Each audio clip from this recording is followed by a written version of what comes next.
élections, c'est-à-dire qui a gagné les élections, ils brandissent, ils font un glissement et ils brandissent les droits de l'homme. Je vais vous dire, en 2000, quand j'ai été élu, c'était exactement le même scénario.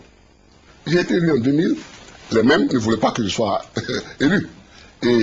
Mais ils n'en pouvaient pas. J'ai été élu, Ouattara n'avait même pas été candidat. Donc, ils ont fabriqué des charniers. Ils ont dit, voilà les charniers, c'est Gbagbo qui l'a fait. J'ai ordonné à la justice de travailler. Elle a travaillé, le procès a eu lieu, les gendarmes qui étaient accusés ont été acquittés. Nous avons fait venir une commission de l'ONU qui a travaillé. Il y a tous ces, et nous avons nous-mêmes donné des réponses. Tous ces éléments en 2000 sont dans ce dossier que je vous remets et que je vous offre. Vous allez voir qu'il n'y a ni une sous le soleil. Il n'y a rien de nouveau sous le soleil. Ce sont les mêmes glissements qu'ils opéraient en 2000 qu'ils opèrent aujourd'hui. Vous me dites donc explicitement qu'aujourd'hui on tente de fabriquer des preuves pour vous mettre en cause. Oui, ce n'est pas nouveau.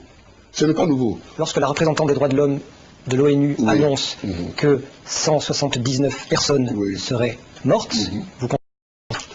Moi, je ne contestais rien. Je me dis que je n'ai aucune preuve, on m'a donné aucune preuve.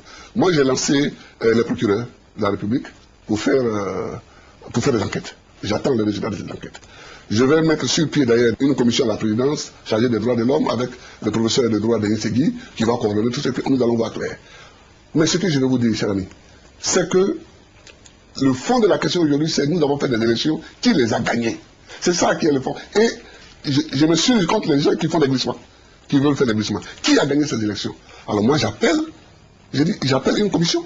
Je dis ceux qui ne veulent pas reconnaître ma victoire, qu'ils viennent, qu'on forme une commission et qu'on regarde les bulletins de vote, qu'on compte les bulletins de vote, qu'on regarde les procès-verbaux des bureaux de vote, et puis après, qu'on voit qui a gagné.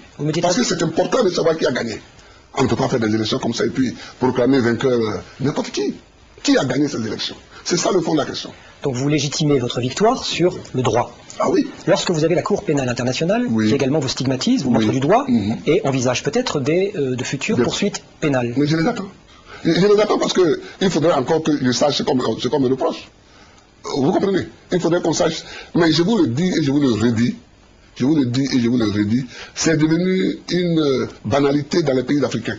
C'est-à-dire que quand on cherche un chef d'État, hop, on glisse sur le terrain. Ah oui, il y a eu un mort ici, il y a eu 20 morts là-bas, il y a eu 30 morts, sans qu'on les voit.